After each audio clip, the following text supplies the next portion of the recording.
There's a very important question that you and I need to answer, Mike. What's that? Do you tilt your keyboard? Do I tilt my keyboard? You can tilt it up, right? Or you can lay it flat. Or some of the new ones, you can do negative tilt. And I don't have one of those. Absolutely not. Get decent keycaps, then you don't need to tilt your keyboard. Okay, I'll jump right on that. No, I don't. But the keycap profiles, I guess, kind of that I use kind of accomplish the same sort of thing. I've got the MDA in front of me, and it definitely is sculpted up in the back, so it's kind of like tipping it up. And I think the SA is what I have on the other one, and that one is fairly sculpted too, if I'm remembering correctly. I don't use that one every day, but Interesting. how about you? Do you tip your keyboard? I don't. I lay it flat. I kind of thought you did tilt yours, which is why I was asking the question.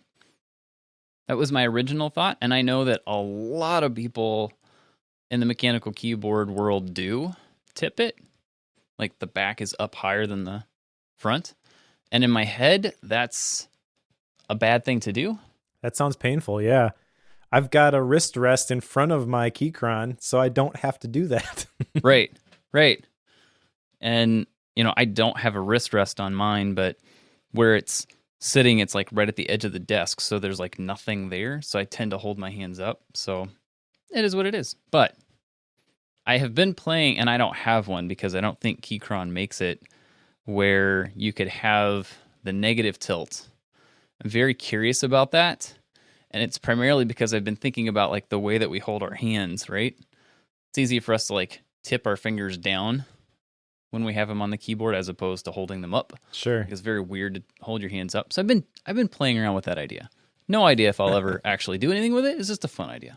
You could just get it chain and tie it to the corners and put it over your neck and then just walk around because it's Bluetooth. Never have to lift your hands up at all. Yeah, there you go. Like I got it on my chest. It'll work out well. Oh, too fun. Well, that has absolutely nothing to do with Bookworm or today, but it was what was on my mind. That's for sure. So that said, we should do some follow-up. And my first question for you is, have you done anything with Kanban boards? Because that was like one of the huge takeaways from Cal Newport's book. Yeah. It seems like everybody who has read it is now exploring and playing around with Kanban. So here we are. How's yours going?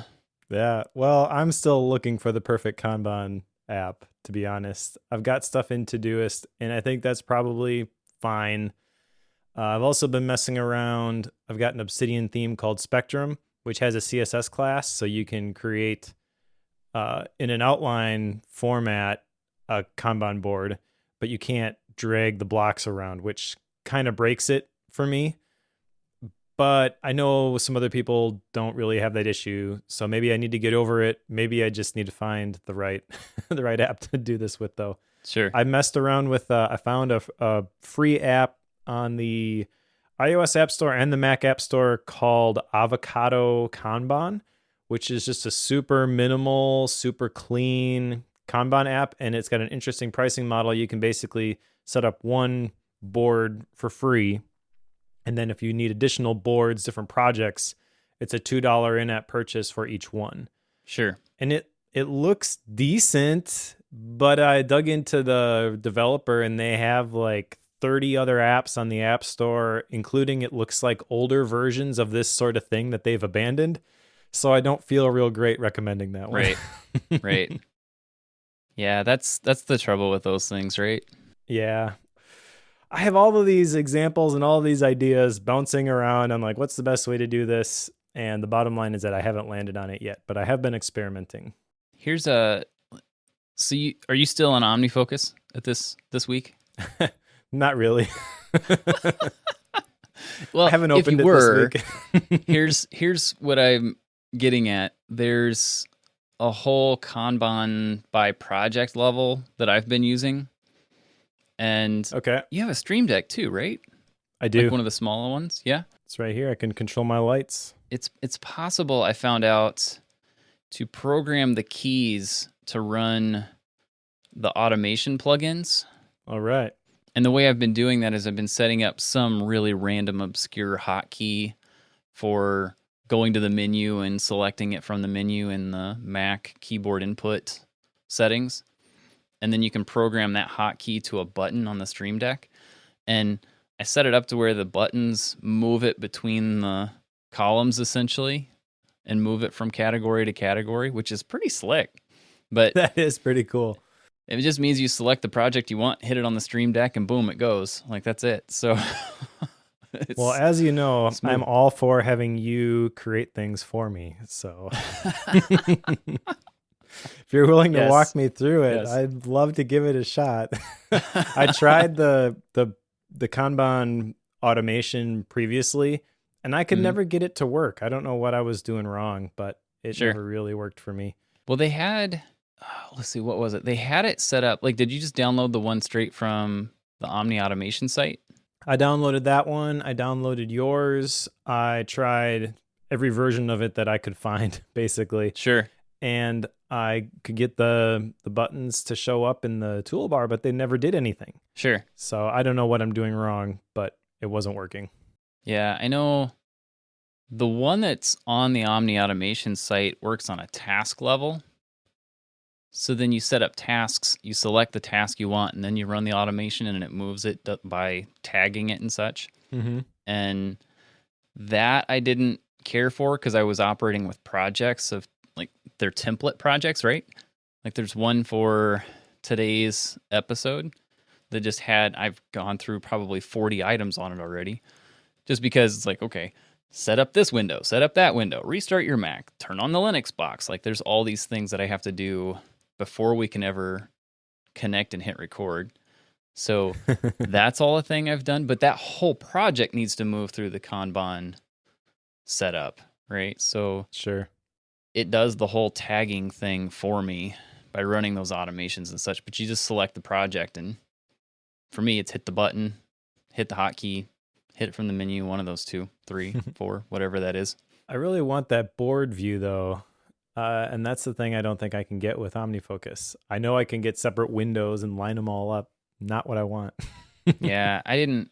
That's the one side of it I don't care for. Like with mine, it's not, they're not columns, they're like rows, like rows that grow.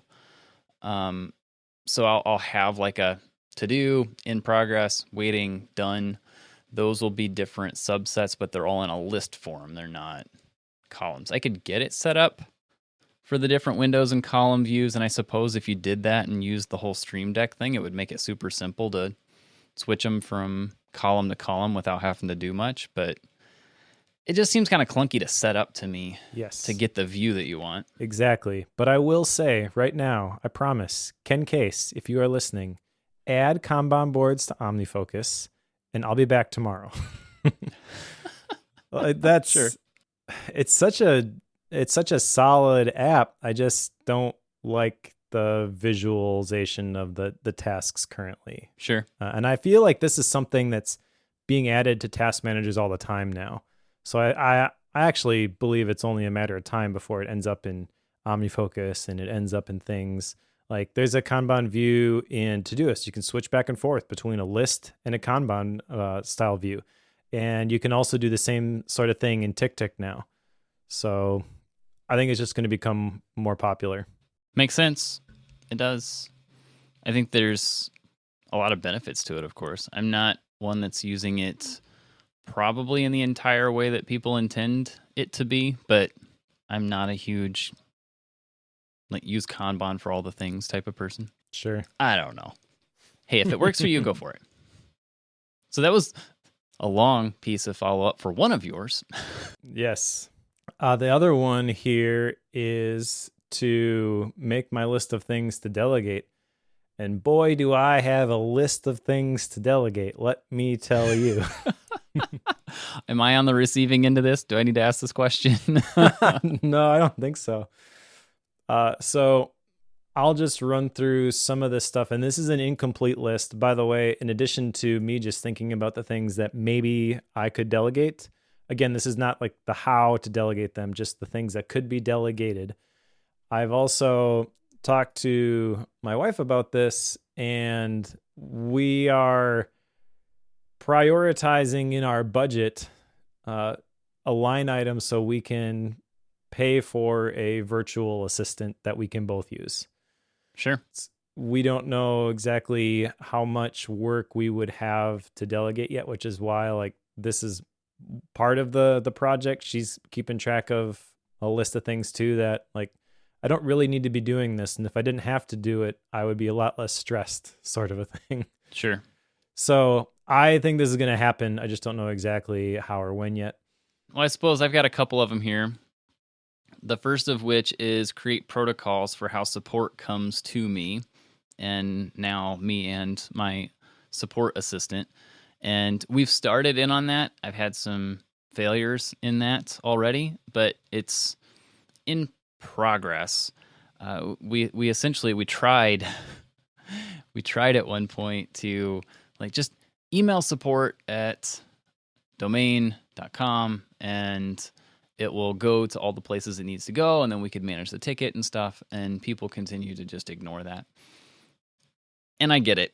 You know, again, it's a church. You have to do things slightly different. So we've just gotten to where we have kind of a bank of things that we're asking. It's like, okay, when does this need done? What is it? Who's in charge? What's the password? Like all these things that we just ask. And then we keep that template actually in Basecamp for what we need to ask. That way, if my assistant or myself realizes there's another question that needs to be asked in that process, we can add it, and then we both realize, oh yeah, that's a good question, or we can change the wording on it and such. So that's kind of what we've come to, and then answering those questions, we put them in as a ticket and then run it from there. So that's what we're working with right now, trying to force people to send an email with a template. Doesn't work. Don't try that. And we'll keep going. The other follow-up that I had, remember I talked about this shortcut for time-bound email access? I remember this. It actually worked for a period. It worked really, really well, actually, in telling me when I shouldn't be on email. And then we started to list our house. And all that went out the window because documents to sign, and now we're like setting up showings and stuff. So I've got like emails and texts that are coming constantly. So if I ever pause here, it's because I got to confirm a showing date and such. So like these are all the things that come with that. I expect to go back to using this at some point, but I've had to just kind of throw it out for now. But I suppose I should probably explain what it is. So the idea was to set up a shortcut that whenever you tap on it, if I'm within working hours, it would let me have access to my email app. And if I was outside working hours, it would say, no, stay off your email. And it worked well to get me off of it until I needed to be on it quite a lot because of other people and things being extremely time sensitive, all the things. Pain. I wonder if you could set something up like that using screen time instead of shortcuts. Oh, where you couldn't spend too much time on it? Oh, like the time, like when it would you just could shut off it? access to your email based on certain times. Sure.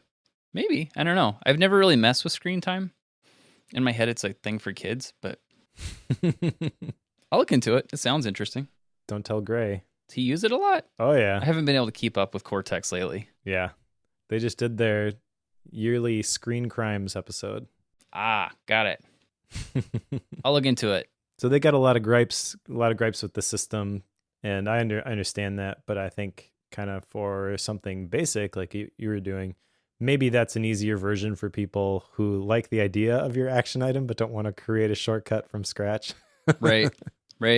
Yeah, I don't know. I'll look into that. That might work. I'm sure because I know there's like some time-bound stuff in there. But that has never occurred to me because I don't ever mess with screen time. Yeah, you just have to be able to do it on an app level, and I'm not sure, if it's a global setting or if you can do individual app settings. Sure, no, that makes sense. Well, let's jump into today's book, The Art of Witty Banter by Patrick King, and the tagline on this is "Be clever, quick, and magnetic." And in my head, I thought I was getting into a book about basically how to do like the quick quips, like when people have like a quick response and stuff to like a quick phrase that comes back after you've told a story or made a comment and such. I was like, I always wish I was better at that. And I thought this was going to teach me how to do that. What I was not expecting was a book that taught me how conversation works. And I'm now fascinated by both. So this has turned out to be a lot more than I expected. And I'm glad to have read it, but there's a lot here that I wasn't expecting, I guess is what I'm getting at. Did you even look into this one beforehand to see what you expected? I know you just kind of buy them and start reading them and don't even look at them whenever I pick these. So that is basically what I do. I will say that I'm going to talk a lot about my Toastmasters experience in this episode. Sure. So sorry, everybody who's sick of that, but it's going to happen. And because of my Toastmasters experience, I saw this book. I got it in the mail. I opened it up. I looked at the cover, looked at the back cover, and I immediately thought, this is going to be kind of like the quick and dirty version. You don't need to sign up for that club and put in the work. All you need to know is like 3 quick tips, 3 quick life hacks for conversation, right? And on that level, I was not very disappointed. It was kind of what I anticipated. Sure. This will be fascinating then, because I have zero, well, I shouldn't say zero. I have like 1 iota of experience with Toastmasters. Mm-hmm. And that is in that I went to a Toastmasters gathering because there was a special speaker that was in to tell a story about how to tell stories. Yeah. And I was fascinated by that. So I went to that. That is the one and only time I've ever been to a Toastmasters gathering of any kind. And it was not a normal Toastmasters gathering at all, which means I know like nothing about how these things actually operate. So sure, having zero background on it and having had zero true training in, I guess, conversation and speaking, and you having a lot of this through Toastmasters and such, I think this will be a fascinating Well, let me just set the stage here real quickly, because Toastmasters is basically you join this group and it's something like $50-$60 for every 6 months. And then if you go through all of the curriculum, it's the equivalent of basically like a master's in communication. So if you apply yourself and you do the work, it's a much better deal than going to school for becoming like a professional speaker. Whether you're trying to make money as like a professional motivational speaker, people book you for stuff or not, is kind of irrelevant. Most of the people that are in it because they want to improve their communication skills for some other aspect of their professional life. They manage people at their work and they want to hold better meetings or something like that. So it's not all people who are like trying to get their name out there and they want to become famous. That being said, you join and you get this curriculum, and it is a self-paced curriculum. You have to sign up for the speaking slots. You have to sign up for the evaluator slots, and you do these assignments, and then you get credit for them. You do enough of them, you get the different levels of the awards. And they changed that over a couple of years ago, and they kind of redid it. So I don't know exactly what all the new ones are. But when I was going through it the first time, there was this basic curriculum. You get through these, you give 10 speeches basically, and then you get your Competent Communicator Award. And I did that. And I did that in like 10 months. So it was 1 speech a month. I was basically giving one every other meeting. And what I realized from a lot of people who join Toastmasters is they come and they attend and they don't really ever sign up to give speeches. And you can learn something from being in the room, but the real value is when you actually create the speech, you deliver it, you get the feedback. That's when the light bulb goes on. You're like, oh, I should have done it this way instead. Until you are standing in front of people when it matters and delivering the speech, you're not going to get nearly as much out of it. So I noticed that like I cranked through this, which really wasn't that strenuous, but I got my Competent Communicator in 10 months, and other people who had been there for 5 years were still trying to finish their first first 10 speeches. Sure. So if you want to drag your feet, there will be the opportunity to do that. It's not like they are forcing you, hey, come on, let's go. You have to kind of be self-motivated if you really want to get as much out of it as you can. I don't tend to do anything halfway. So I'm like, all right, yeah, let's do it. And then I started entering I will achieve it tomorrow. Yeah. I started entering the contests. I first entered the big contest. I forget exactly what they call it, but that's kind of like the inspirational one. And there's different levels. There's like the division in the area, and then there's another one, I forget, and then there's like the district. And then from there, if you keep going with like the typical path, they have like the national one and even an international one.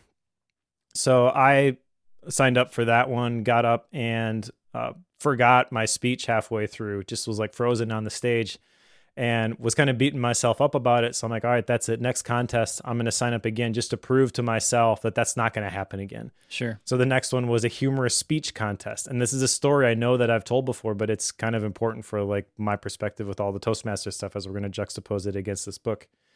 I kept winning the different contests for that one. I wanted to just give one basically, and there I'm done. I don't consider myself a funny guy, but I kept winning.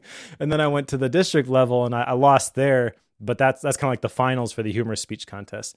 Our district is the entire state of Wisconsin and then the Upper Peninsula, and I lost to a professional comedian.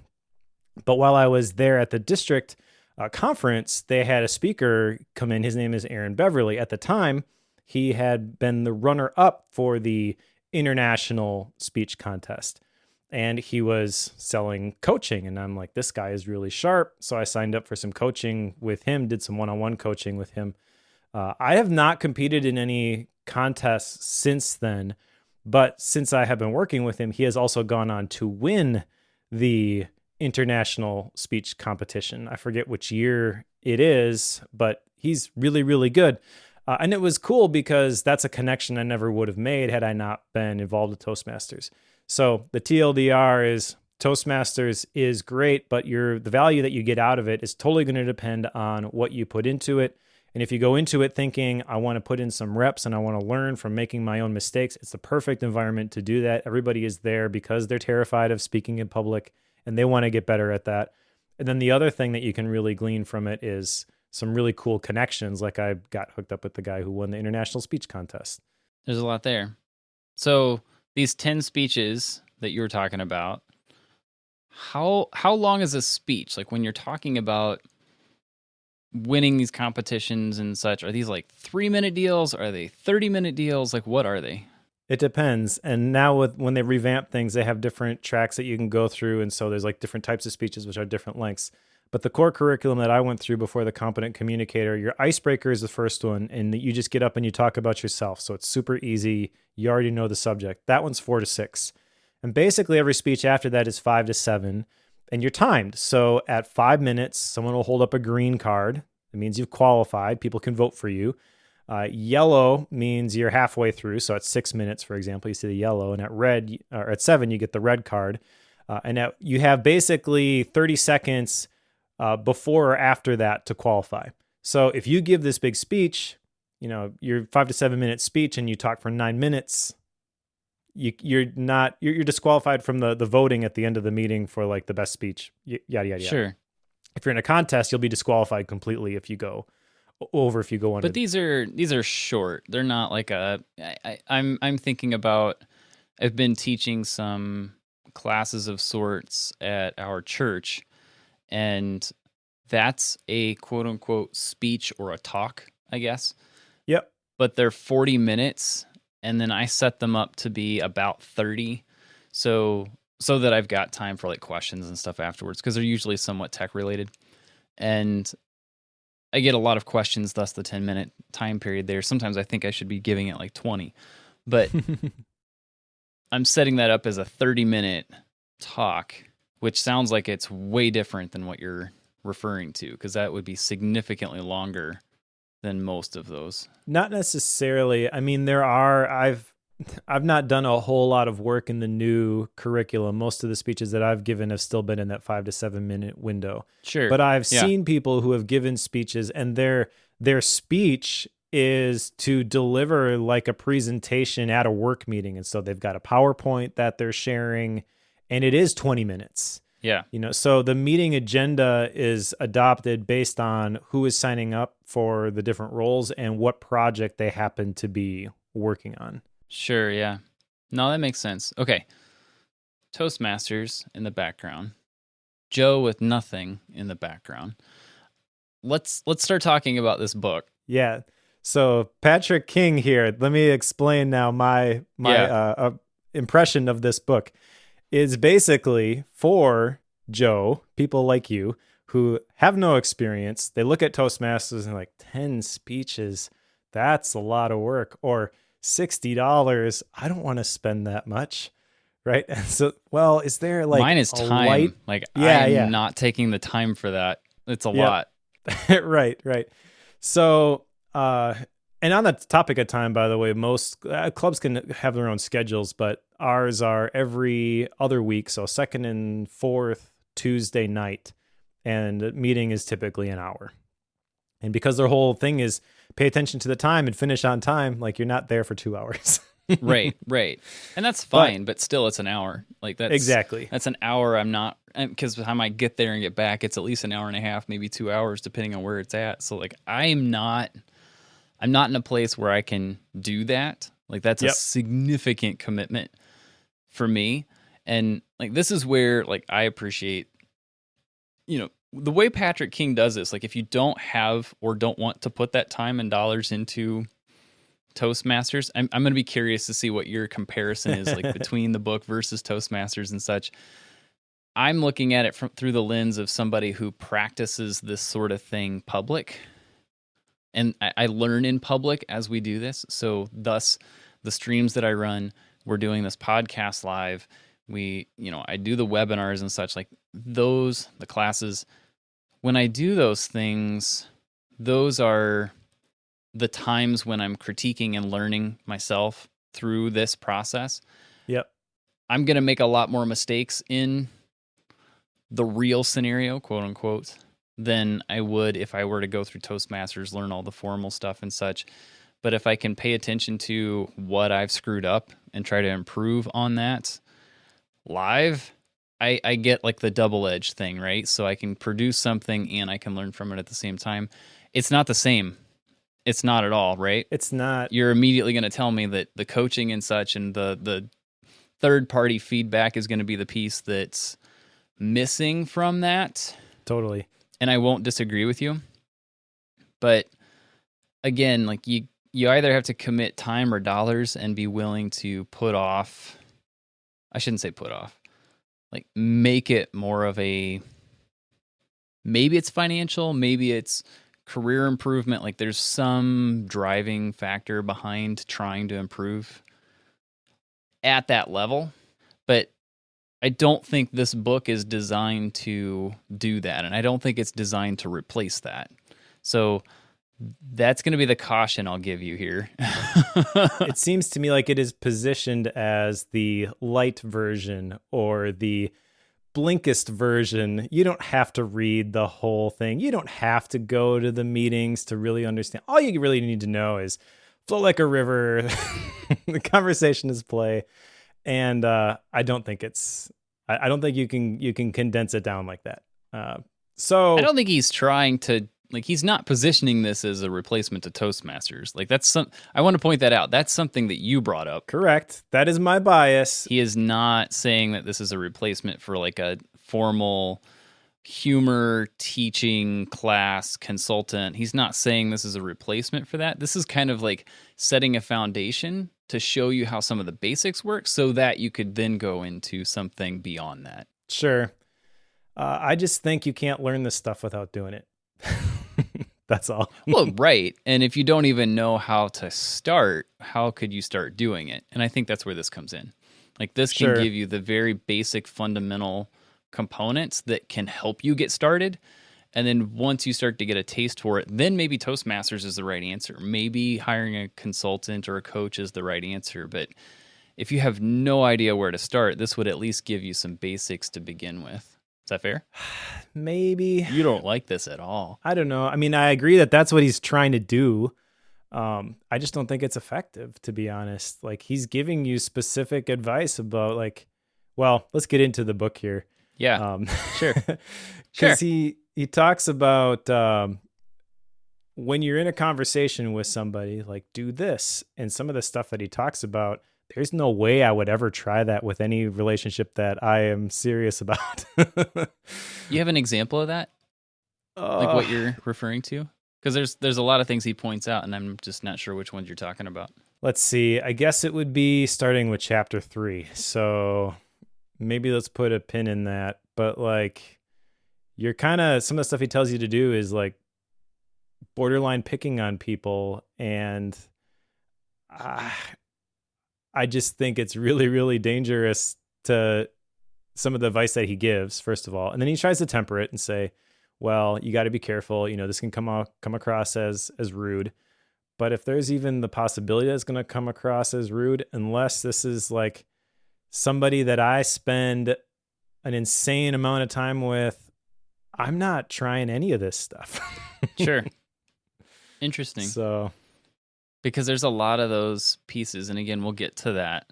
There's a lot of those pieces that I do and have done for years that I think you're referring to that you would never do with strangers, but I do them with strangers all the time. So it's yeah, this is the hard part. I'm curious here now. I'm the guy who likes conflict, right? But I'm not gonna do some of the stuff socially. that he's telling us to do in this book. This is interesting. Okay, let's step into chapter 1 here. And chapter 1 is Flow Like a River. I want to read some of the subheadings here in this because I think it helps set the stage of what he means by this. Okay, so chapter 1, Flow Like a River. And I should point out the lettering on this is quite large, so this is a fairly quick read. Just gonna point that out. I wonder how many words are actually in this book, because I got it and it's like 200 something pages, right? And you're like, oh, this is a legit book. And then you start it and you're like, this is totally the guy who put 1.5 inch margins on his school papers to make them look longer. Totally double spaced, added the extra filler words. Anyway, here's the subtitles underneath the Flow Like a River. Never speak in absolutes, which is hilarious because he just did. Think before you react. Practice free association. Use double explanations. More effective compliments. And what he's getting at with all of these and like these little subsections here in Flow Like a River is he's showing you the components of general conversation and how to help that conversation continue to have flow, like Mihaly, flow, but this is in conversation, and how you can have the back and forth. And I think that's important because throughout the rest of the book, if you don't have that, none of it matters, right?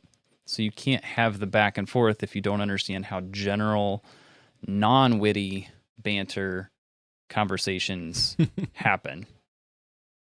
There you go. Yeah, and the first thing he does is he shares a awkward story of him trying to be funny with a coworker and it falling flat, and he'd be like, you want to avoid situations like that, which right away shows me that his goal with conversation is very different than my goal with conversation. So take the rest of my opinions for the remainder of this episode with a grain of salt, because from page 1, he and I don't see eye to eye. Interesting. This chapter, though, I felt like this one reminded me a lot of what I have heard from people who have practiced improv comedy. I don't know if that is his background or if that's just me recalling, conversations I've had with like Mike Vardy. I know has a improv comedy background. So he's kind of talked to me about this same sort of thing and the value of like the yes and keeping things open-ended so that you can go back and forth. But improv comedy, again, like the goal is just to give the other person something to riff off of so you can go back and forth. Whereas I'm approaching a conversation and like, let's just limit the back and forth and cut straight to the quick, which is why when I go out to eat with a group of people that I don't know, I'll ask that super deep, awkward question that makes people think, puts them on the spot. Like I want to know. You're that guy. I am that guy. So I recognize though that like, because I am that guy, there's probably, you probably can't even cut it into like two groups, people like me and then people who aren't like me, and split it down the middle 50-50. I'm probably in the vast minority with this. I get that. For a lot of people, the worst thing that could happen to them is they have a conversation like the one that he outlines at the very beginning. So I understand that, but I also think not for me. Okay. See, this is where I think we differ, because, and I don't know if this is just my corporate background or what this is, but I feel like I've been in several situations where I need to make a connection with someone else, or I'm going to lose some form of a business deal or a potential to get access to something that I need. So I have to hit it off with someone. And, a good example, we're in the middle of listing our house. It pre-listed this morning as of like 4 hours ago. A whole mess, right? Well, in that process, you of course have to potentially meet a new real estate agent. In our case, I needed to go meet somebody new who owned a storage unit facility so that I could get a storage unit. Yep. And the thing that I have found just over the years that's always helpful is I can hit it off with whoever that person is behind the counter, or I'm trying to, I'm on the receiving end of a service, or I'm requesting something from someone. Everything is better if I can hit it off with them, right? Like everybody knows this, but doing that is not simple. And I have a tendency to like try to find things that are either in their workspace or something they say, or make a comment, try to inject humor into something somehow very minorly, just to try to get some form of conversation going. Because whenever I can get the conversation going, it seems like sometimes people will knock off discount, like they'll put a discount on things, like this is purely self-beneficial for me to learn how to do all this. That sort of thing is what a lot of this I feel like helps with. Like I didn't translate this to something like Toastmasters really at all. To me, this was more about just day-to-day conversation. I have new people come in to the church building all the time with funerals, weddings, special events and stuff. So I have to meet new people constantly, it seems like, and being able to have the quick, quips and such can be helpful to, ease the tensions that are there, especially if there's something like a funeral going on, because as weird as that sounds, injecting humor into things whenever you're dealing with something like a funeral actually helps everything go much smoother. So that's a lot of what I was after. And this particular section, things like never use absolutes because they shut conversation down. It doesn't really offer the other person something to, I guess, respond to. Like that sort of thing is super helpful to me. And that's the sort of thing that I was trying to get from this. So it's interesting to me, Mike, that in your case, you're trying to, I feel like you're translating it into talks and speeches, but then like there's the social gathering thing where you don't really want to do that. And that's the exact thing I wanted to do. So this is sure. Like, I feel like we're coming at this from two completely opposite sides. Which is totally fine. You hit on one of my major issues with this first chapter when you first started that explanation is I need to use this stuff in order to get something from someone else. It feels totally manipulative to me. And I get that there are a bunch of people who that's what they want. And I'm not actually projecting that on you specifically. Right. But that's kind of the danger, I think, of something like this is you will totally get the people who are like, how can I extract just a little bit more from somebody like Mike next time I run into them? And now my shields are up and I'm going into our conversations a little bit more guarded, a little bit more reserved, a little bit more, I'm not sure I trust that guy. Yeah. Yeah. And I I don't know. I don't know. I don't know how to reconcile that. I don't know that I need to reconcile that. But the whole be clever, quick, and magnetic, right? That's the subtitle. Why? What are you trying to get out of being clever, quick, and magnetic? You're trying to get something from someone, whether it is a discount or a better deal, or maybe it's just you want them to like you more. That's fine, but not appealing to me in the least. I don't care if you like me or not. I'm going to go do my thing. In my case, like, to defend that, because I do this, right? And it's not because, like, I mentioned, like, counter workers, service workers, and such. Like, I mentioned that just because it was the first thing that came to mind. But I try to just do that sort of thing all the time. And, like, I was doing it with a coworker this morning. Known her for years. She's in our small group. We've been in a small group for 8 years together, something like. And we had the whole banter thing this morning. I do that sort of thing a lot. You know, it's not only in those situations. I think that's the difference here, is that if people are doing that only when they need something or want something versus they're just like that all the time, I think those are two very different things. Again, I'm probably doing it a bit more in certain scenarios than others, and I think that's fine. But I wouldn't say that I get upset if something doesn't work out the way I want either. Sure. Right? Like, this is just I know that this helps both of us feel more comfortable. Sometimes they're willing to offer something in return, but generally speaking, you know, to use your thing, like, be clever, quick, and magnetic. Why? It's like, well, it makes the whole interchange just easier and more comfortable for both of us. Like, that's why. It doesn't have to be, you're going to give me a discount, or I'm fake, or it doesn't have to be that. It just makes both of us more comfortable in the situation. I agree with you completely, but I also think that's not the tone that he projects here. I mean, just look at the section on more effective compliments. I have a couple things jotted down in my MindNode file, and I jot these down in order that they're presented. First thing I wrote down, don't over-compliment, make your compliments mean something.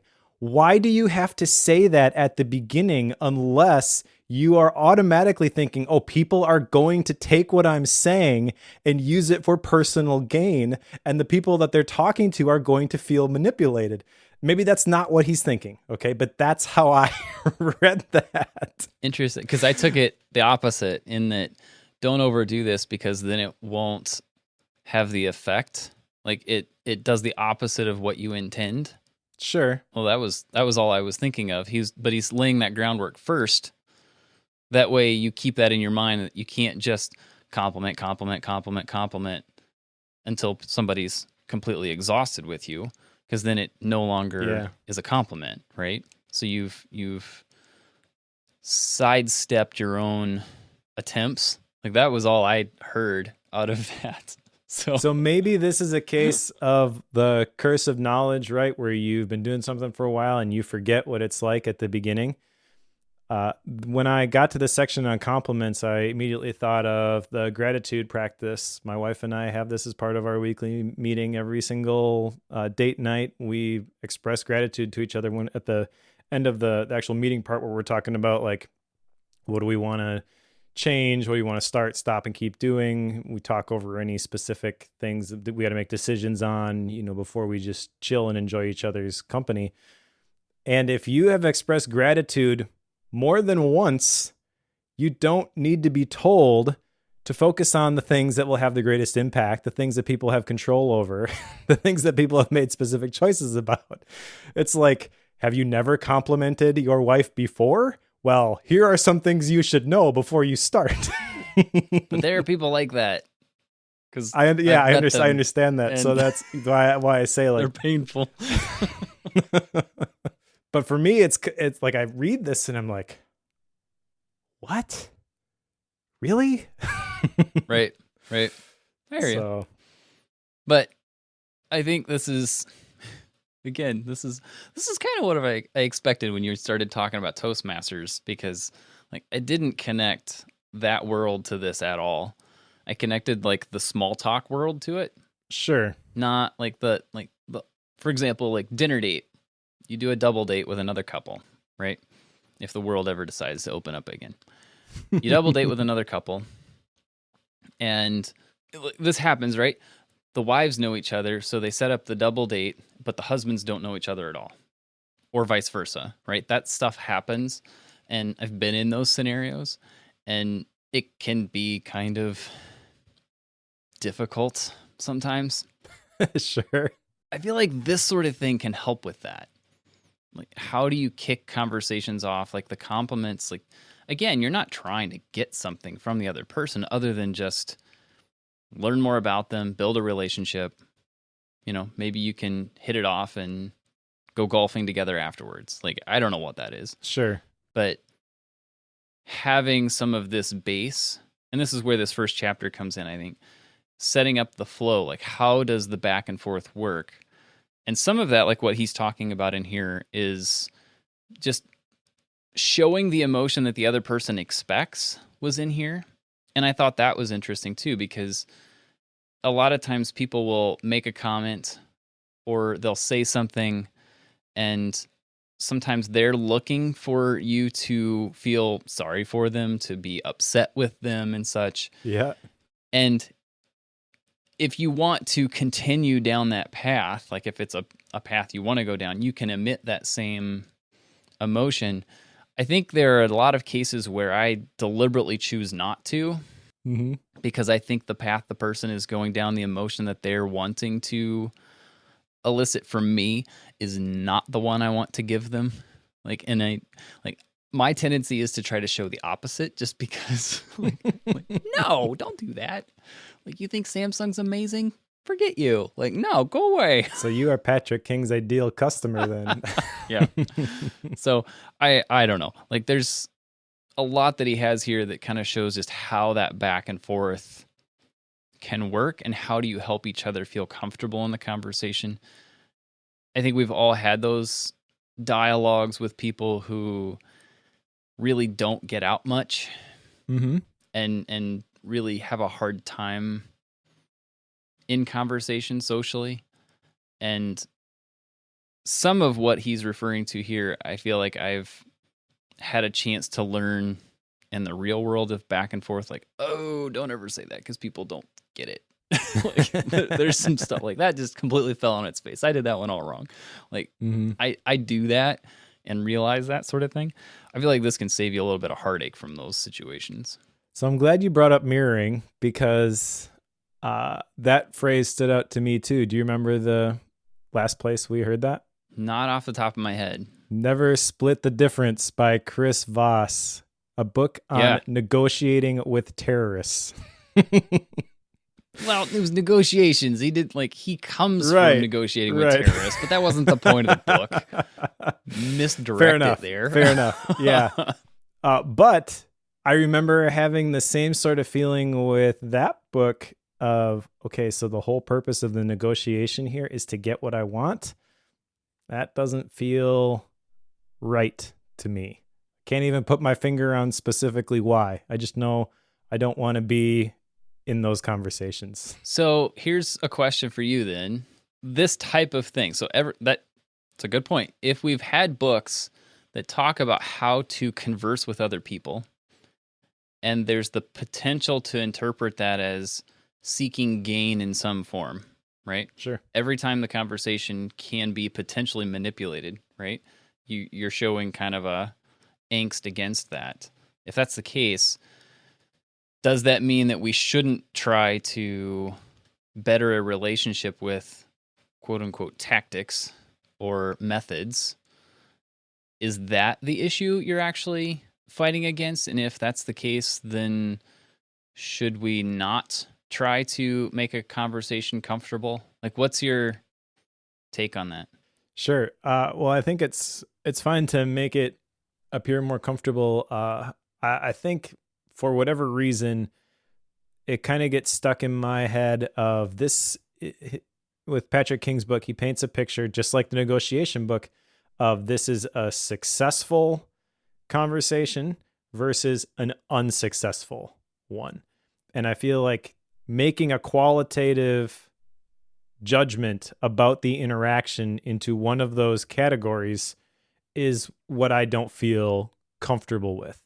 So if I'm going to be at a dinner party, like the scenario he talks about at the very beginning, and I'm talking to somebody, we don't hit it off, I'm not thinking to myself, oh, what are the tactics that I can employ to make this conversation work? I'm going to go talk to somebody else. Maybe that's just my bias. I know you mentioned like the double date sort of thing. You're trapped in a scenario where you have to interact with these people. I'm willing to concede that maybe this book could be very applicable in that scenario. But again, that sounds miserable to me, and I'm going to do everything that I can to avoid that. And I really think that with communication in general, that's really what we're talking about here. I don't really like, although I know you can break it down into like the different types of communication, but ultimately that's what I think of when I think of Toastmasters, is this is a group that will help you communicate better. And if you improve your communication, literally everything in your life gets better. That is not an overstatement, by the way. I know that is very general. I 100% believe that, though. If you can communicate better, not negotiate better, not have the right story or evoke the right emotion or mirror what your partner is saying, but if you can communicate better, then every relationship where you have to communicate is going to be better. But sometimes it doesn't fit into a formula. You're talking about like the people who come in and you're organizing a funeral, and at certain points, humor can be helpful in those scenarios. But I imagine it totally depends on the individual.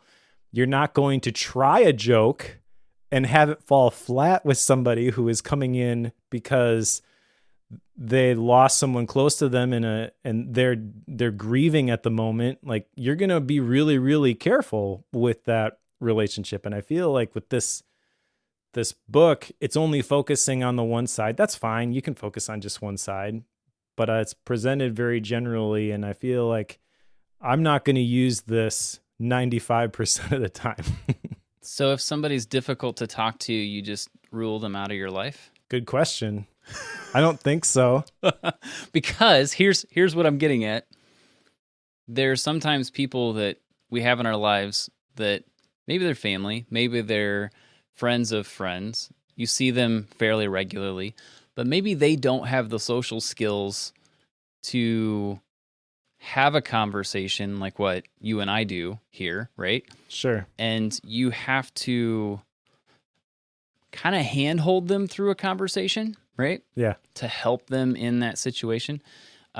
This will sound bad when I start, but it'll get better, I promise. We had a funeral, and I'm bringing up funerals because it's a period of time when people are in a really bad emotional state, typically, right? I had a situation where it was a mom and dad. The deceased was a 7-year-old girl, which was difficult for me because at the time I had a 7-year-old girl. So that was difficult. They come in before the funeral, and you know how like most funerals, they do like that pre-service, they'll have the looping slideshow of memories of the deceased and such. Like, that's a pretty common thing. Mm-hmm. And I'm always the one who sets that stuff up. And that's a big part of what I always do last minute because it takes a lot of work for the family to put it together.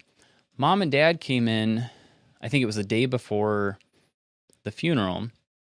And obviously, and this was an unexpected death. It was, I'm not going to go into that, but unexpected. Mom and dad are in really bad shape, right? And when they first walked in, I made some comment about, let's make sure I get the flash drive in right side up the first time, right? Very innocent, very non-assuming, like it's more of a joke on me than it is anything, and it's super, super minor, right? That one comment, Dad spoke up. Apparently, he's a techie. I didn't know this. He's a techie, and that started the conversation off, and then we were able to have a tech conversation, in the next probably 20 minutes. And I had to kind of work with him quite a bit to get that conversation going. And when we were done and we got all the stuff working, I was, of course, doing things while we were having this conversation. He told me afterwards that that was the first conversation he had had that didn't involve his daughter since the day she died. And he thanked me for being willing to take him out of that for just a few moments because it was able to get him started in the process of healing and starting the process of moving on past that. But I'd had to use, and at the time I hadn't read this, right? But I used a lot of the things that are in this book unknowingly to help handhold him through that conversation. I was just trying to have a conversation while I'm working on things. Like, it's awkward for him to just sit there and watch me while I'm doing things on a computer and he can't do anything. So I always try to have that conversation, something during that time.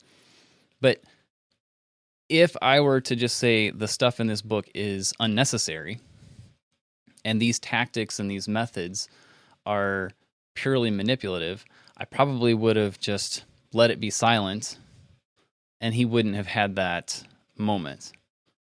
Sure. Do you get where I'm going with this? I do, but I also think that that exact scenario doesn't fit with this content that's in this book at all. Why doesn't it? To me, it feels like it fits perfectly. You made a joke, but the joke, you had no idea that he was techie.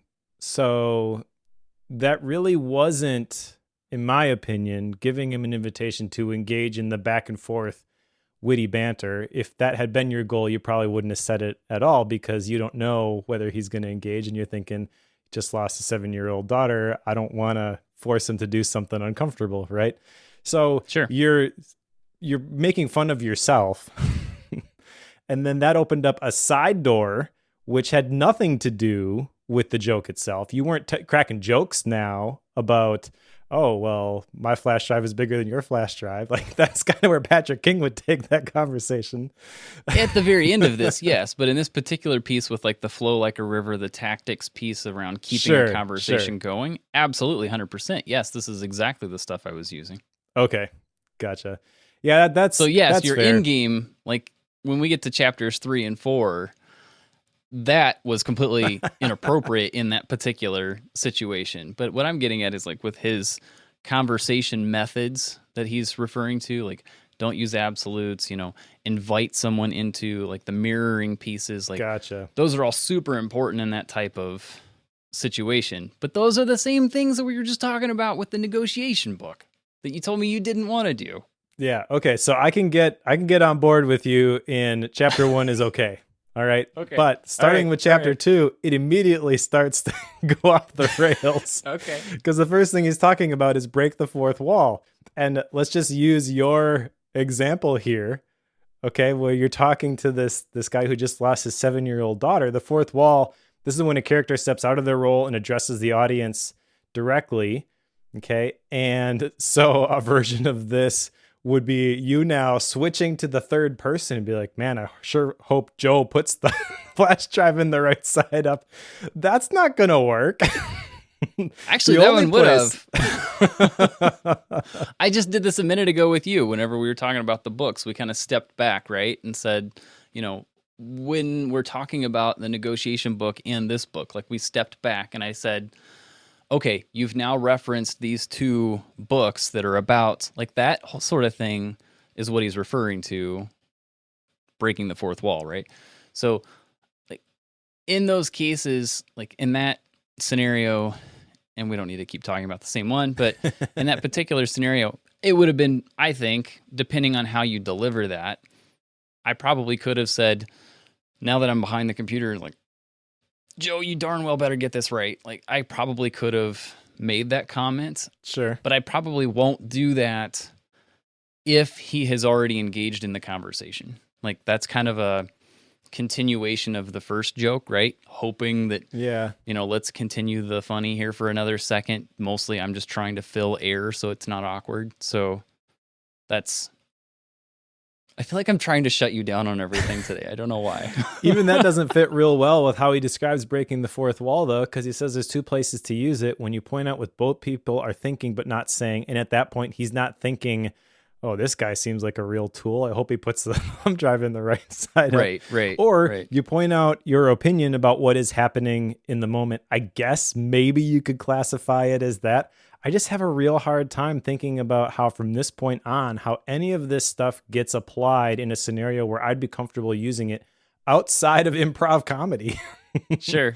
And maybe that's the whole goal from the very beginning, is improv comedy or situations like that where the whole goal is to have this hilarious back and forth with somebody. That's fine. If that's the goal of the book, then this book just isn't for me. But I feel like it's a communications book. I feel like Witty Banter, that's very broad in general, and you could apply that a lot of different ways.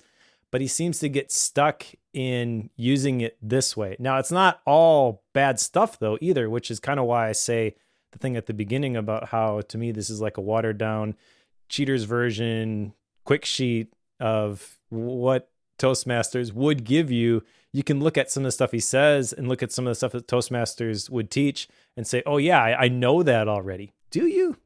Like, there's a difference between information and application or revelation, right?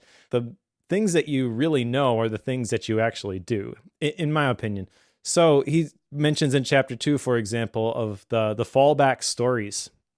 This is something I picked up from Aaron Beverly, and I've mentioned it before on this podcast as an action item. It's another action item, again, is to develop that story file, which is simply just a collection of stories with the different points. And you want to present it in a way, kind of like an outline, where you can pick and choose the different details that you include in the stories based on how much time you're trying to fill when telling it.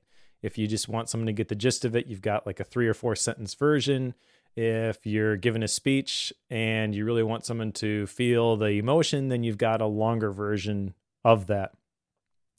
And so some of this stuff is actually good advice, but it feels like the perspective that he has when he explains how to do this sort of thing, he presents it in a way from a frame of reference that makes me just not want to receive it. And I get that's totally my own bias, and I probably have to just get over that, but that's my reaction.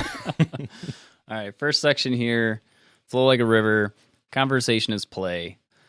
And essentially what he's getting, because we got to get going through this, but conversation is play is essentially a section where we're talking about like the different things that make conversation, I don't want to say light and funny, but more enjoyable, I guess.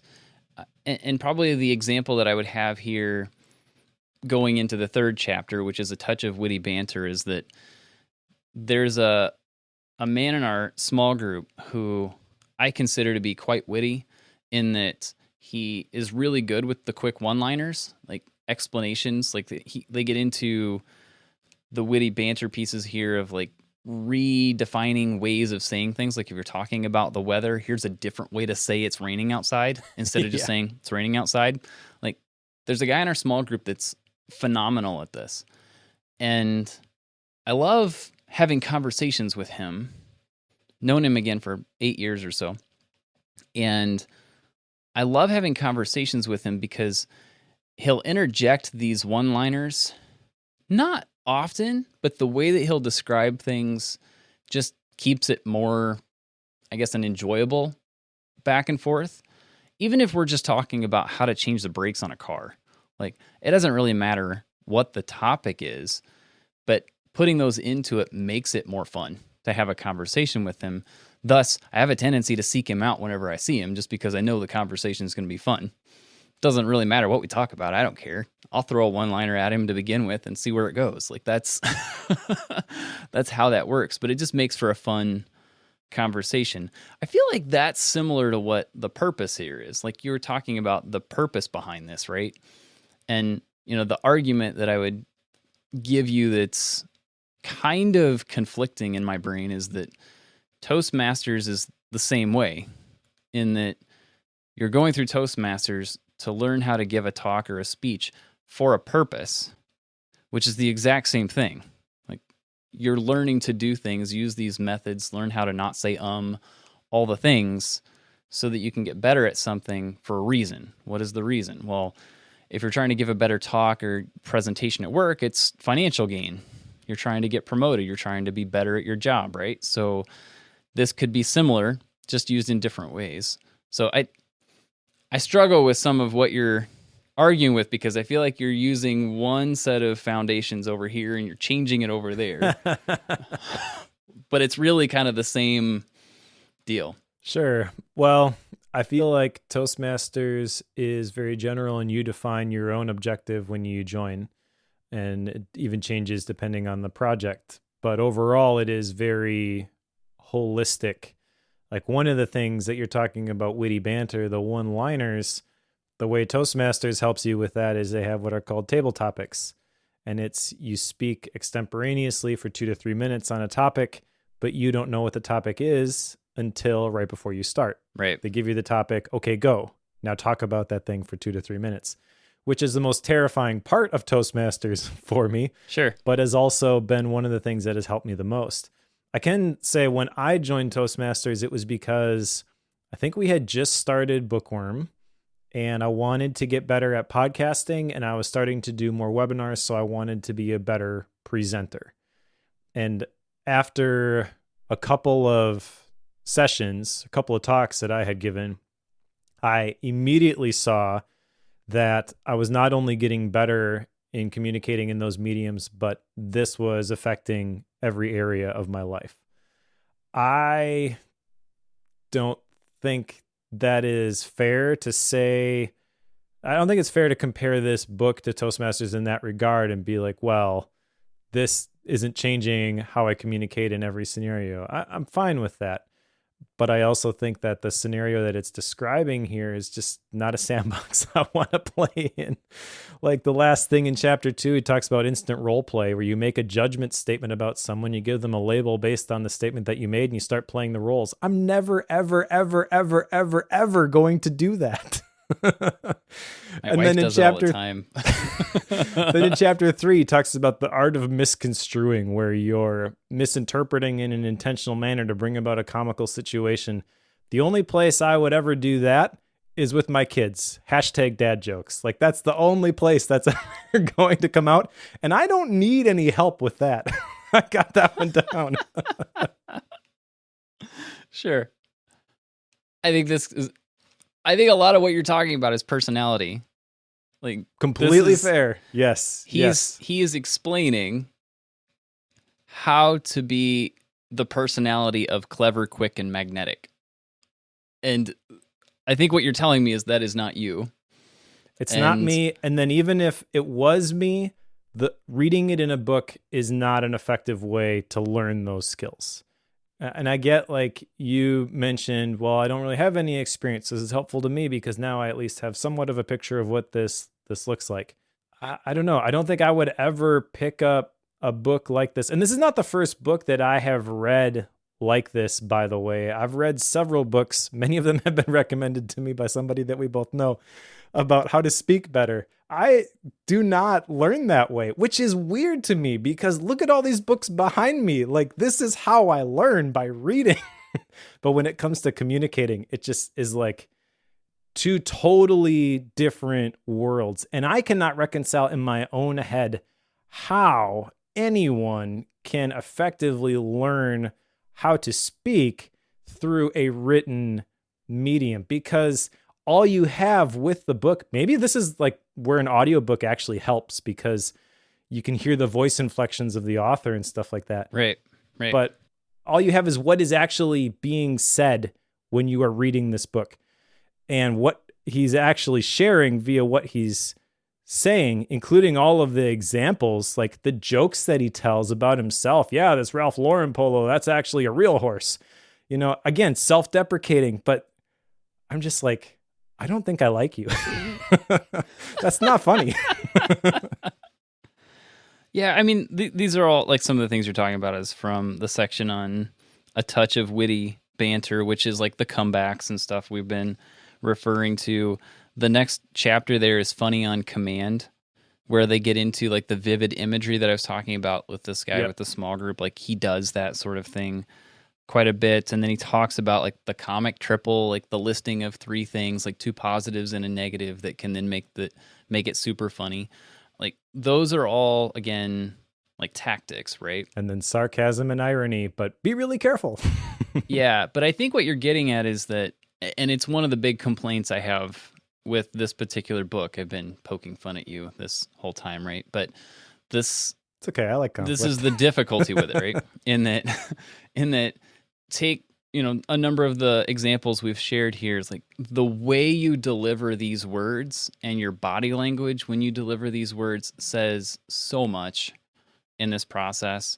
The one example that comes to mind out of the book is there was a question posed to Jennifer Lawrence on the Ellen DeGeneres show of, are you tired of all the fame and celebrity? This was right after her role in the first Hunger Games.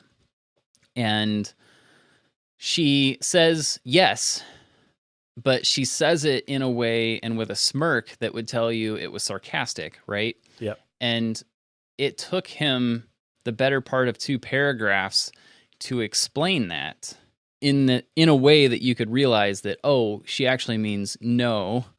But if you had seen the video of that or been there, it would have taken you exactly 1 second to know all of the things that it took us 30 seconds to read or whatever it was. So, like, that's the difficulty here, right?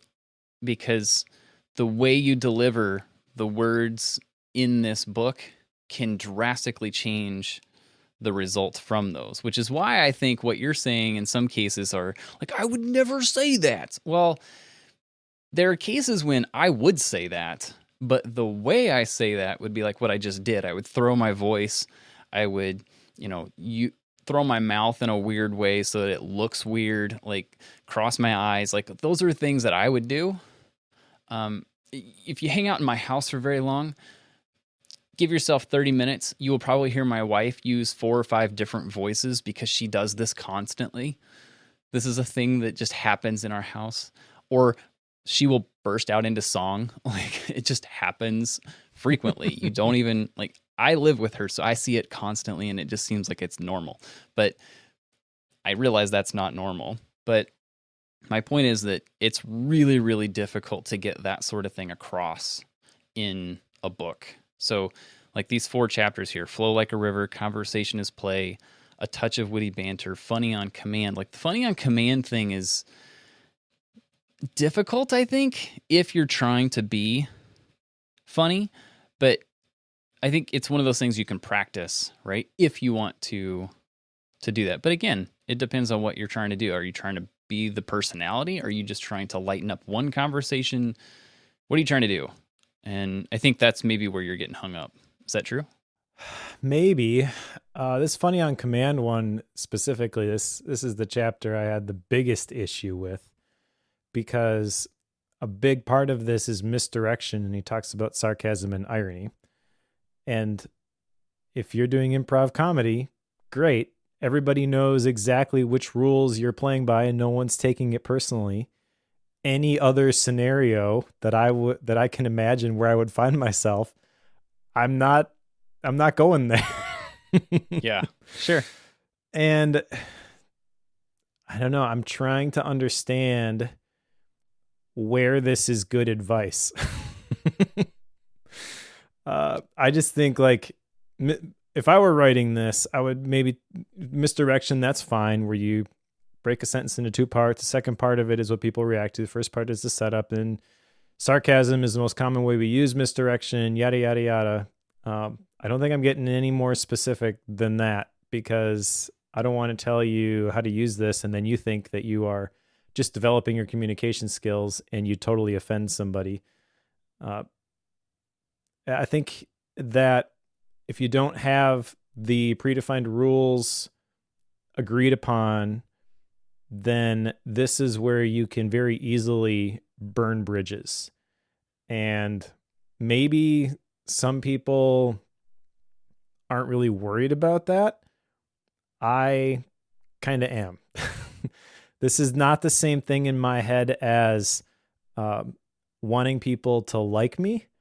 This is more so me valuing the other person and not wanting to cause them harm or make them stumble. I think the biggest place this plays out for me is in the church context. I don't want to cause anybody in our church to be offended at me and therefore leadership because I am an elder. Likewise, if we're doing an outreach or something, I don't want to offend one of the people that we are trying to outreach to and have them think negatively of our church. But even outside of the church context, like I don't want people to think negatively of the businesses I represent. I don't want people to think negatively of my family.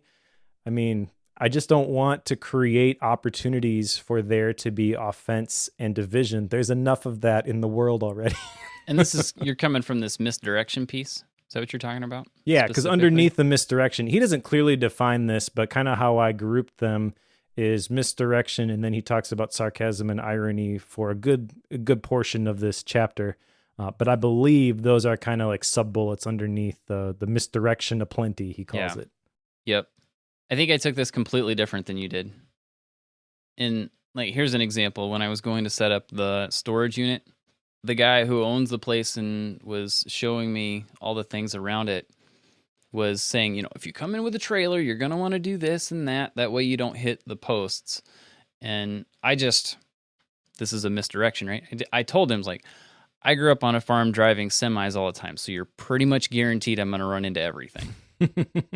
That's misdirection, right? So most farm people I know are extremely particular about how trailers carry around corners and stuff. Like, you can hug things very tight when you know how they work. Like, pretty much everybody I know from a farm is very good with trailers. And this guy, I knew just from earlier conversation that he had been around a farm, so I knew that already.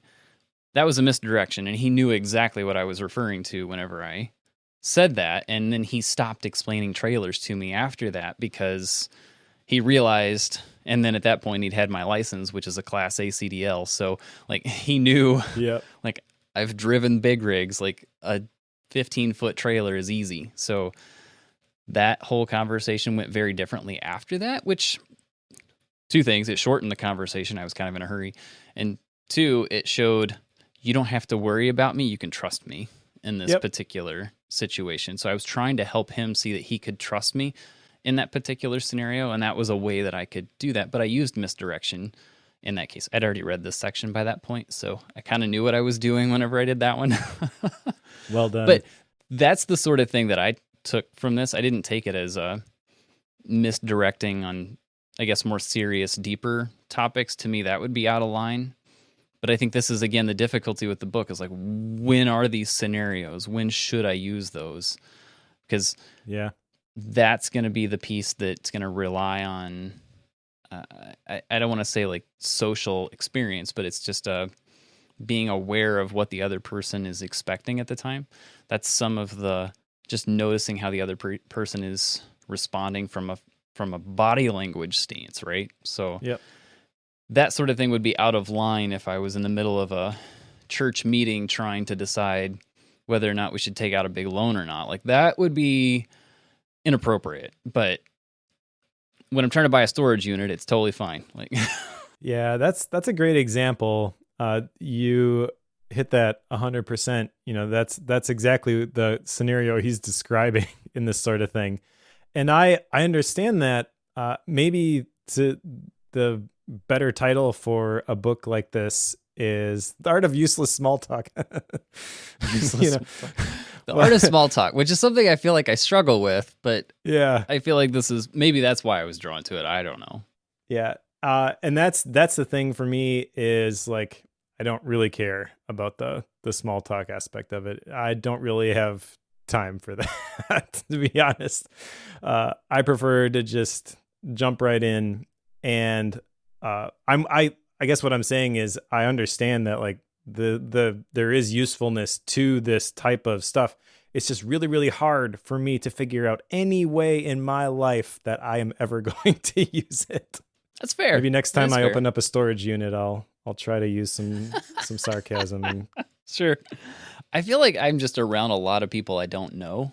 Yeah. And maybe that's why this is, like, my day-to-day puts me in scenarios where I have to small talk a lot. And personally, I hate small talk. I'm with you on that. It's like, can we just talk about the value of books in your life and get past the Vikings game. Like, come on. I'm a Chiefs fan. We don't need to talk about the Vikings. Like, come on. So that's me, but I have no idea what's going on in sports. What's the best book you've read in the last 3 months? That's right, my conversation like that starter. sort of thing is, that kind of forces people down deeper a bit, so it gets past all the small talk. But Yeah. I feel like I struggle with the small talk piece, right? So maybe that's why I'm seeing the positives on this, which brings me to the last chapter here, captivating stories.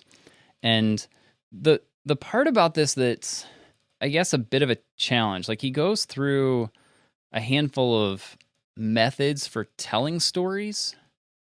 I shouldn't say that. There's a couple methods here.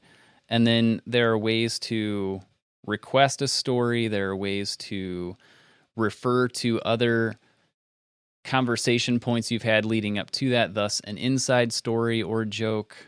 And all of these come back to how do you set up a story, how do you go through the whole process of the story, keeping in mind the amount of time allotted for the story. You were kind of alluding to that earlier. But he has like 1-sentence stories. And I feel like that's something that I don't really do. My tendency is to go way too long on a story, which is probably why you need to cut some of my stories up with these recordings sometimes. So, like, that is something that I'm aware of and I'm not good at. Sure. Is how do I gauge the amount of time I should put into a story? Because sometimes I feel like I've got to give a ton of detail on it when I really shouldn't. Mm-hmm. That's a piece that I feel like I need to struggle through. But telling good stories is one that is valuable whenever you're trying to have an engaging conversation. I 100% agree. And this chapter just doesn't make sense in this book to me. This is the one that I'm excited about. I would love to read a book on how to tell better stories. But this, like, the story spine that he talked about, this is an 8-sentence thing. The 1-1-1 method that he talks about, that I can get on board with. That fits in with this back and forth banter that he's promoting in the rest of the book. But the story spine, I'm like, oh, I could see myself using that for like making up stories when I put my kids to bed at night. Wait a minute, that's not witty banter. That's immediately what I thought of there. So again, like, some of the stuff that's in here is really good. And he talks on the back cover about how he works with people. He's basically like a speaking coach. And I'm sure he is very, very good at that when you sit down with him and you talk to him. But reading the book, I kind of feel like this is sort of all over the place. It's not real clear on like, here's specifically when to use this. There's a lot of general principles and, be careful using this one because if you use it in the wrong place, people are really going to hate you. Like, you really got to be careful with this. You're playing with relational dynamite. Yes. If delivered incorrectly and at the wrong time. Yes. Yep. Again, that's the piece that's impossible here is like timing. I don't even think, the whole concept of comedic timing, right? Like, that's a known thing. I don't remember that coming up at all in this. Because how would you teach that with a book? Yeah. Like, do you wait 500 milliseconds or 200? Like, everybody's reading at their own speed, so it loses all effectiveness. So yeah, I mean, there's a whole aspect to this, right? I don't know what the percentages are, but it's something like 1% of communication is the words you're using, 5% is the way that they're shared, and what is it, 94, 90%, whatever it is everything else, which is why like texting conversations are so bad because you're only using like 1% of the communication process. Exactly. And he's teaching you, like, text messaging and email, you can't use sarcasm, right? It's going to be misconstrued. He's teaching you how to use sarcasm with written text. This is the aspect of this whole thing I will certainly give you. Like, it is most certainly a problem with this book. But if you find a book on how to tell a good story, I'll read it with you. Like, because that's one I would definitely jump on board with. So there you are. All right. Put it out to the club. We need some recommendations. Find us one on telling good stories. All right. That all said, what else you want to say about this one, Mike, before we do the whole action item, style, and rating stuff? I think that's all I got. I think that the MindNote file that I ended up with for this is kind of a cool like Cliff Notes version. I want to go back and review some basic concepts on things, but I feel like the book itself, unfortunately, didn't get into the stuff that I wanted to learn about very deeply, and the other stuff I either had no interest in or thought was dangerous. Very valid, I suppose. I don't have any action items either, but that's partially because this is not a book that lends itself to that, I don't think. I do have 2 action items. Oh, you do? Really? What are yes. So the first one comes from chapter 2. He mentions the fallback stories. And I mentioned I need to do some more work on my story file. It's going to be in Obsidian now.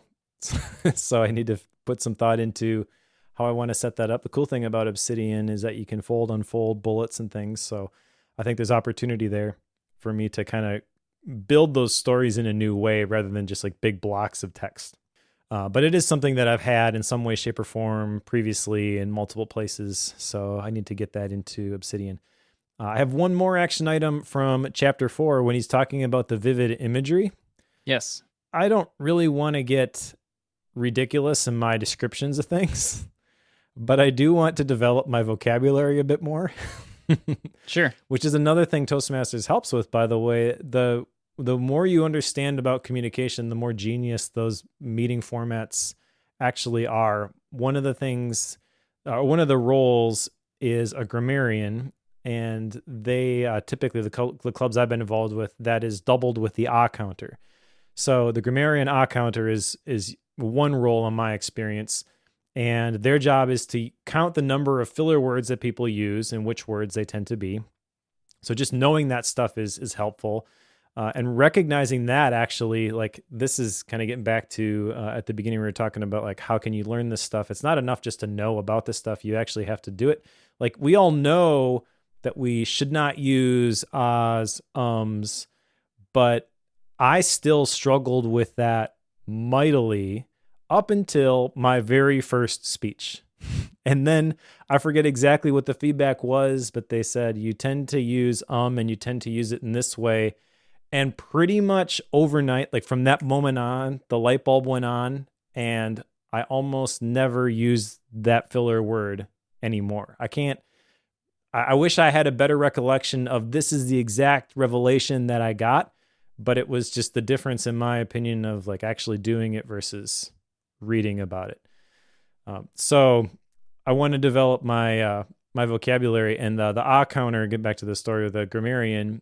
What they do is, in addition to counting the filler words, they pick a word of the day. And then if someone uses the word of the day, because it's the first time you're hearing it at the beginning of the meeting, everybody like raps on the table, you know, as a indication that, aha, we see that you used it, well done, sort of a thing, even if it's in the middle of their prepared speech. So I want to do that more on my own, develop my vocabulary and not necessarily use bigger words. I feel like I use big words already and I need to actually simplify some things, but have some different ways to describe things. Makes sense. I feel like I've been trying to do something along those lines for a while, just by like paying attention to the words that certain authors use. And if there's one that is in a book that I don't know or understand, I generally check the dictionary on it just to like, I could probably discern what it means, but looking it up makes me get a better sense of it. So I've been doing that for years. So I think that's where some of it comes from, but you could always be better at that. I think I've always appreciated people that use clever wording in situations. And usually that requires a pretty large vocabulary to do that. Sure. Yeah. Well, unlike you, I don't have any action items. I feel like I should, but I don't. But you're already implementing it. I suppose. I've just been doing stuff, like trying, playing around, experimenting, doing all the things Mike won't do. Like that's what I'm doing. So living my life. Yes. So I don't have any action items, which I suppose brings us to style and rating. One thing I will note is that The style on this is not real conducive, I feel like, to just sit and run through it. Did you feel that? Like, it felt kind of choppy to me. Like, it probably took me to chapter 2 before I realized that there are like a handful of steps that you would go through to get his point across, but they seemed kind of disconnected to me. I don't know if that was just the way I was reading it or what that was. Maybe it was just me, but it seemed strange when I was reading it. Now, granted, all the stories and all of the overarching connecting points made a lot of sense to me, but like we were saying earlier, it's big words, like font size is big, large margins. I think this is like if I had to guess, probably like a 20,000 word book. Most are what, 35 to 40? Yeah. Somewhere in there. So it's probably half a book expanded via formatting to make it larger. So it makes it a quick read just because of it not being as big of a book. But that all said, the content of it, I think, not coming at this from a stance of what am I to gain out of this? Like, that was not on my mind at all. And I didn't have formal speaking in any form on my mind either. When I picked the book, I was intentionally trying to pick something that would help me in some of these like transitional conversations. Right? So that was my intention with the book. I probably should have said that early on, but that was some of my desires from the book, is helping with some of those situations. And I feel like it does help significantly with that, at least for me. Like, I think my personality is one that can benefit from some of these quote unquote tactics and methods, I guess. The understanding of the frameworks behind some of these things. So those are all pieces that I greatly appreciated having read. If that is something that you find that you do a lot, I would recommend it to people. I've already recommended it to a couple folks. And I do know I've got at least 4 or 5 friends that are like really, really good at this already and don't need the book at all.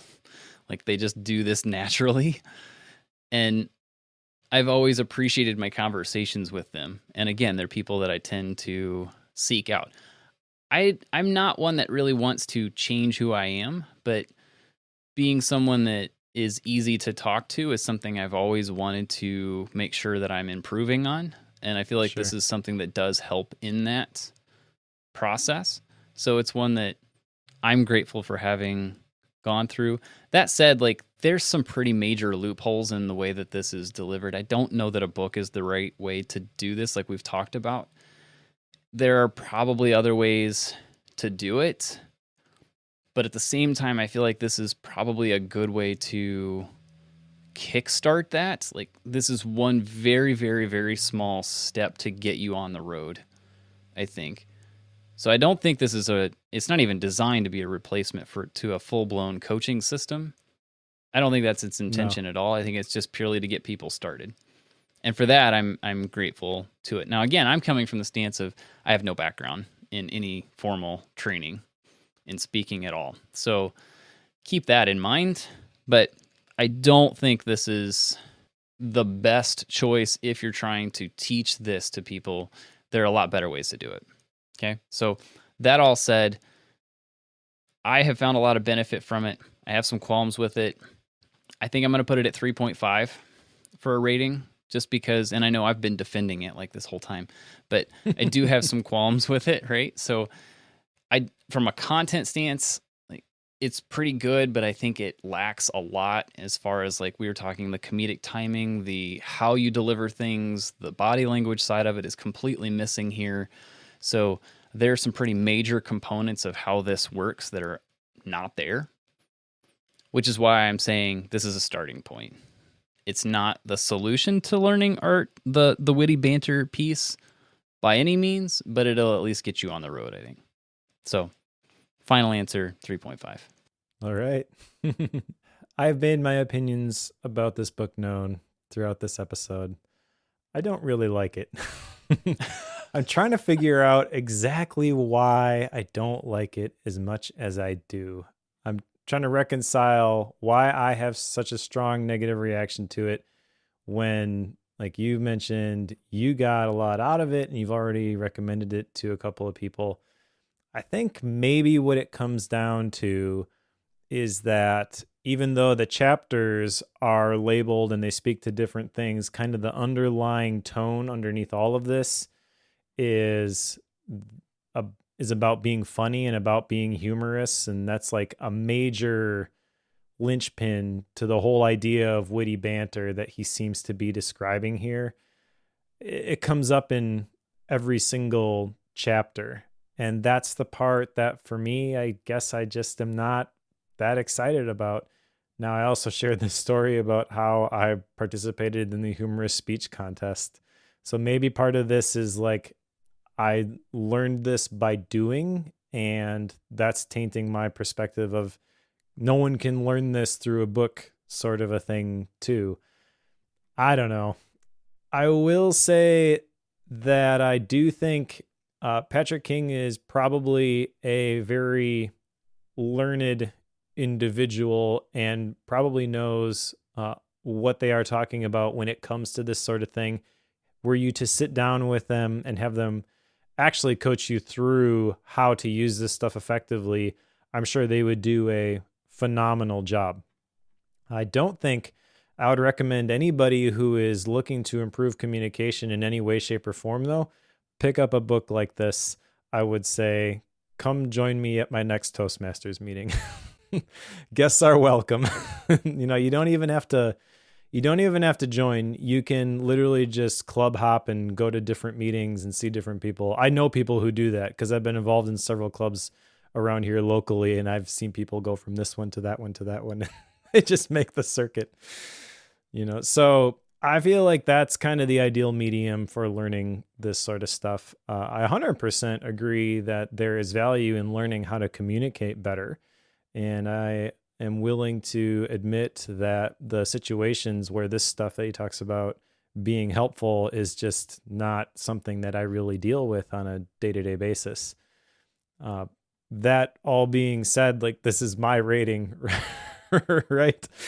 So I don't know how to disassociate completely my opinion of the book from just like the facts that he teaches. It's not very long. It's not very detailed, in my opinion. I do wish that he would have gotten into a lot more detail with the story stuff. I feel like there's a lot of gold to be mined there. I think, I've talked about the sarcasm and the irony and how that's really dangerous if you're just going to read about it in a book and then try to start applying it. I don't know. I think I'm going to put it at 2.5. I'm trying to decide 2.5 or 3. I think I'm going to go 2.5 just because I think there's way better ways to improve this. Ultimately, why are we reading these books? It's because we want to get better. We want to collect new ideas. We want that to change our day-to-day life. It's not so we can say, I have read 100 books this year. I don't know. Maybe you do want to read 100 books this year just so you can, check it off on your list. That's fine. No judgment if you do. But whenever I get done, I'm like, well, what was the point of me going through that? This book just kind of feels like, well, I went through it because Joe picked it. Yeah. Which is fine. You don't owe me, and vice versa. Like we pick books that we know sometimes the other person's just not going to be, this isn't in their wheelhouse, and we just bring them along for the ride. So I think maybe that is my approach to this, and maybe that's unfair to the book, but it's hard for me to disassociate that from this. So take that for what you will. I'm going to rate it at 2.5. All right. I think it's worth more than that, but that's okay. I will say it was a fun read, though, and I will say it was a fun conversation. Makes for a good podcast, I guess. So yeah, there you are. Yeah. Feels like a lot of fluff to me, though. Oh, that's fair, but it's all about being funny, right? Which, Yep. depending on who Yep. you are, is all fluff anyway. So Very true. Yep. it fits the form. There you go. All right, let's shelf it. What's next, Mike? Next is a recommendation, I think initially from Awful Otter in the chat, which is Think Again by Adam Grant. This is going to be a fun one. I don't think we've covered an Adam Grant book yet, have we? We haven't. Nope, this is our first. Yeah, so we need to fix that, and we're gonna do it next time with Think Again. Sounds fun. And then while you were bemoaning the art of witty banter, I was running through recommendations and such on the Bookworm Club and ran across one that I feel like I have seen come up quite a bit, but we've never covered, and I have never read. And it came out in 2011, so it's 10 years old at this point. So it might, given some of the books that we've read over the last probably year, I feel like we might be informed to argue with it a little bit. So we'll see. But this is Work the System by Sam Carpenter. The simple mechanics of making more and working less. So we'll see. We'll see. I'm curious to see, because you've read this before, right? I've read it multiple times. Okay. And I remember absolutely loving this book, but I also recently have had that same thought, like, because it's on my bookshelf. Yeah. I wonder if I would react the same way now. Right. So I'm curious. We have a pretty large bank of systems-based books in our background, so I'm curious to see how this plays out. So, Work the System, Sam Carpenter. 2 episodes from now. There you go. Awesome. Got any Gap books? With house stuff, there's not a chance. I barely got this one done, and I'm gonna barely get the next one done. Well, I am ashamed to admit I still have not finished The Road Less Stupid, so I'm going to continue to crack on that one. Although Sure. I think I'm going to pick up Think Again first, because that looks like a pretty big one, and I want to give it the space that I think it probably needs. Yeah, that's fair. Probably a good idea. Well, big kudos to those of you who are Bookworm members. If you would be interested in joining our membership system, go to bookworm.fm/membership, and that will take you through the process once you get there. But essentially what that is it's a way for you to donate to us to help us keep the lights on, keep producing the show, help us get the books that we're reviewing here on the show. But you also get some perks. Like I've got some old Gap book episodes back when I had time. I would do those. And then there's also a fancy wallpaper that Mike put together for your computer. Mike's MindNode files are there. If you're interested in that, bookworm.fm/membership, we'd love to have you on board. Awesome. And if you are reading along with us, pick up Think Again by Adam Grant, and we will talk to you all in a couple of weeks.